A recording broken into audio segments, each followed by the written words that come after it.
Hi, my name's Phil. I like talking about politics, and this video I'm going to do something a little bit different. It's going to be my last video really in 2020, talking about 2020, another one later, but that's going to be on 2021.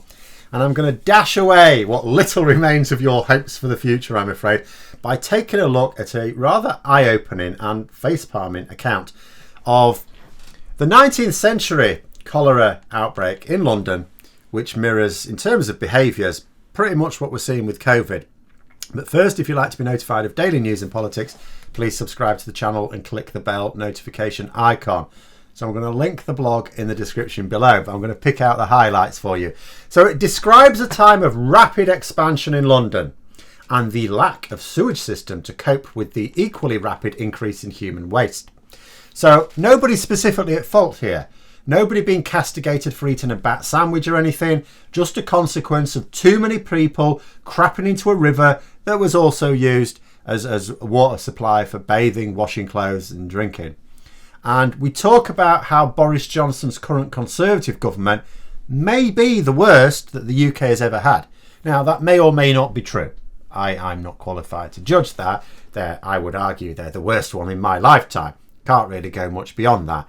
But often people allude to Boris Johnson's disdain for dealing with COVID properly as evidence for this. But politicians in office during the big stink in London, referred to here, didn't take action either. Not for years, in fact. London stank. Disease was rife, but it took a lot more than that for MPs to act. That it took much longer to deal with this historical issue is because our understanding of disease was less advanced. We knew about disease. It wasn't as advanced as it is now. And also our capacity to carry out scientific investigations, particularly on a global scale, similarly less advanced. The article explains how it was only even proven that cholera was even a waterborne disease when someone, to prove it, removed the handle of a pump, making it impossible to drink water from that particular well, and showed the outbreak promptly ending in that area. The point of this is that the commentators at the time tried to speculate about the causes and seriousness of the disease. So, this is what happened. People called the outbreaks a plot. It was a plot by the rich to kill off the poor. Today's conspiracy theories talk about it being a deliberate plot by Bill Gates or their favourite bogeyman, George Soros. It was noted that many people at the time didn't even believe the disease was real. People go, no, not even real. Some said that it was an invention in order to coerce the population. You know, a way to restrict freedoms. Does this sound familiar at all?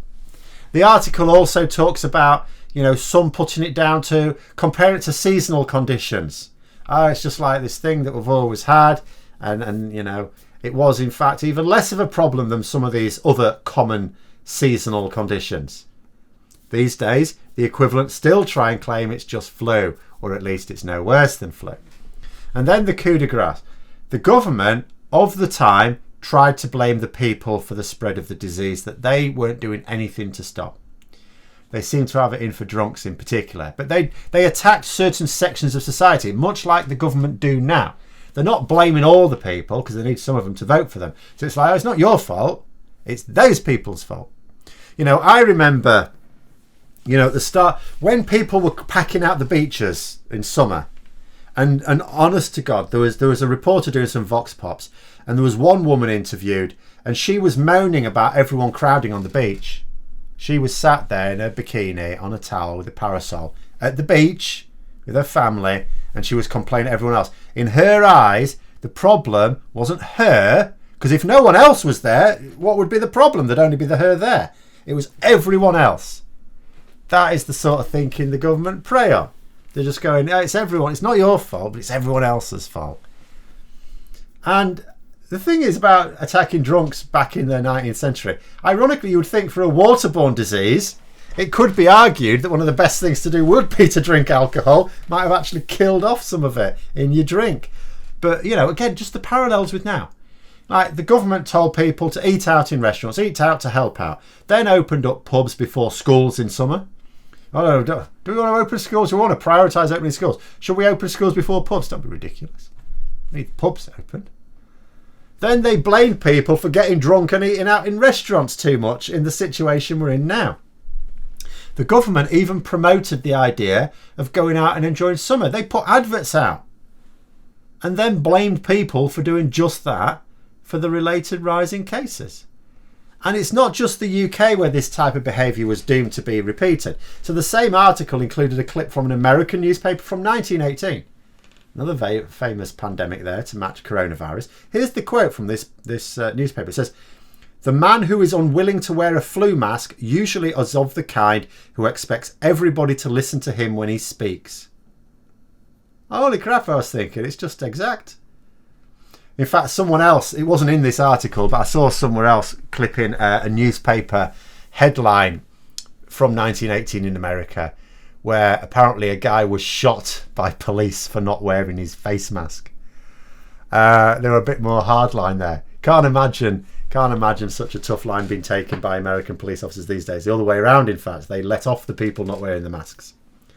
But it's like, you look at all this and you're thinking, this is an exact parallel. We don't learn anything from history, do we? You know, I mean, people have drawn parallels between, say, the way Donald Trump and Boris Johnson have run their governments and certain fascist little tinkers from the past.